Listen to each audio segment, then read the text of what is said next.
ایک وقت ایسا آتا ہے جب سارے اسباب جواب دے جاتے. ہم مسلمان ملک میں رہتے ہیں، کچھ باتیں بڑی خوب ہیں. میں نے دیکھا ہے کہ ڈاکٹر جب سمجھ آتا ہے نا کہ رپورٹس، ادویات، ٹیسٹ اب اس نتیجے پہ پہنچ گئے ہیں کہ شاید یہ مریض بچے گا نہ، تو چونکہ مسلمان ملک ہے تو میرے وطن کے ڈاکٹر ایک خوبصورت جملہ بولتے ہیں، مجھے بڑا پسند ہے. وہ یہ نہیں کہتے اب کچھ نہیں ہو سکتا، وہ کہتے ہیں آپ دعا کریں. کیا مطلب کہ اب رجوع اللہ کا وقت آ گیا ہے. ہمارے پاس جو شعور تھا، علم تھا، وہ ہم نے خرچ کر دیا. اب ٹائم ہے کہ رجوع اللہ کریں، آپ اللہ کی بارگاہ. یہ بڑا خوبصورت جملہ ہے. اچھی باتوں کا بھی تو ذکر کرنا چاہیے نا. یہ خوبصورت جملہ ہے کہ آپ دعا کریں. ایک وقت آتا ہے جب دعا کی ضرورت ہوتی ہے، دست غیب کی ضرورت ہوتی ہے. کبھی نہ توجہ کریں جب پوری طرح ٹوٹ جائیں نا، پھر توجہ کریں رب کی جانب. جب پوری کوشش کریں کام نہ ہو تو پھر بیٹھ جائیں اپنے مالک کی بارگاہ میں. مالک اسباب جمع کر لیے، اب تو مدد فرما. جب پوری طرح حضرت ابراہیم علیہ السلام کے پاس مہمان بڑے آیا کرتے تھے، مہمان نواز بھی بڑے تھے، بغیر مہمان کے کھانا ہی نہیں کھاتے تھے، بڑے مہمان نواز تھے. تو قحط پڑ گیا مصر میں، غلہ ہی نہیں ملتا. حضرت ابراہیم کا ایک دوست تھا، آپ فلسطین میں تھے، وہ مصر میں تھا.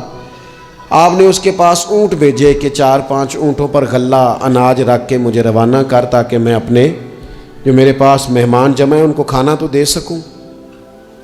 وہ اونٹ روانہ ہو گئے. حضرت حکیم الامت مفتی احمد یار خان صاحب رحمۃ اللہ لکھا ہے، چلے گئے اونٹ. اب مہمان جمع ہیں، ان کو بھی خبر دے دی گئی ہے کہ آپ فکر نہ کریں، غلہ مصر سے آنے لگا ہے، کھانا ملے گا. لیکن جب وہاں اٹھ گئے تو انہوں نے کہا قحط چونکہ بہت زیادہ تھا، اناج ساری ہم تقسیم کر چکے ہیں، اب تو ہمارے پاس غلہ نہیں ہے. وہ خالی آ گئے واپس. جب وہ خالی واپس آ رہے تھے نا اونٹ، تو جو آپ کے خدام لینے گئے تھے ان کے دلوں میں یہ خیال آیا کہ ہم اگر خالی واپس جائیں گے تو وہ جو مہمان ہیں وہ دیکھیں گے تو وہ تو بڑی آس امید لگائے بیٹھے ہیں کہ ہمیں آج کھانا ملے گا، تو وہ تو بیچارے مایوس ہو جائیں گے.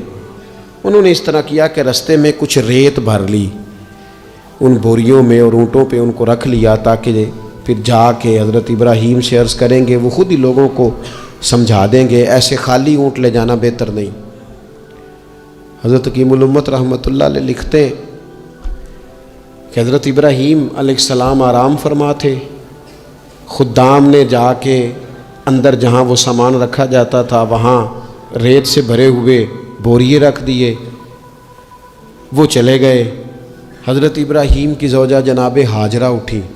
انہوں نے کہا میں منہ کھولتی ہوں، غلے کا گندم پیستی ہوں، کھانا بنا کے دیتی ہوں. جب انہوں نے منہ کھولا نا اس کا، بوری کا، توڑے کا، اس بوریے کا، تو کہتی ہیں اتنی بہترین گندم نکلی کہ میں نے زندگی میں کبھی نہیں دیکھی تھی.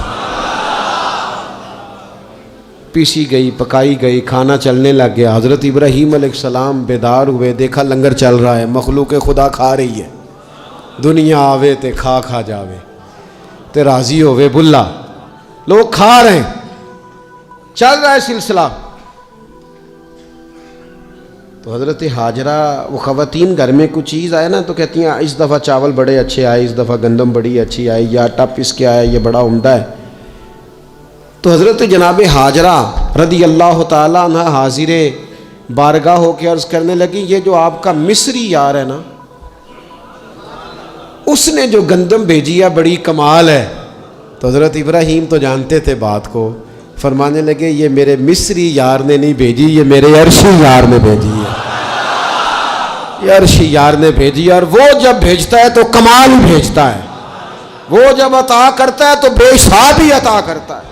او میرے دوستو، امت کو ضرورت ہے اس وقت دست غیب کی. نبی پاک علیہ السلام 313 کو لے کے جب میدان میں آئے تھے تو ظاہری اسباب تو یہ تھے کہ 1000 سے مقابلہ کیسے ہوگا. تو پھر میرے کریم نے پتہ کیا کیا، حضور نے پھر رب کریم کی طرف رجوع فرمایا، اور پھر اللہ کی مدد فرشتوں کی صورت میں آئی. ایک خاتون تھی حضرت زنیرہ رضی اللہ تعالی عنہ، یہ صحابیہ ہیں، یہ مسلمان ہو گئیں.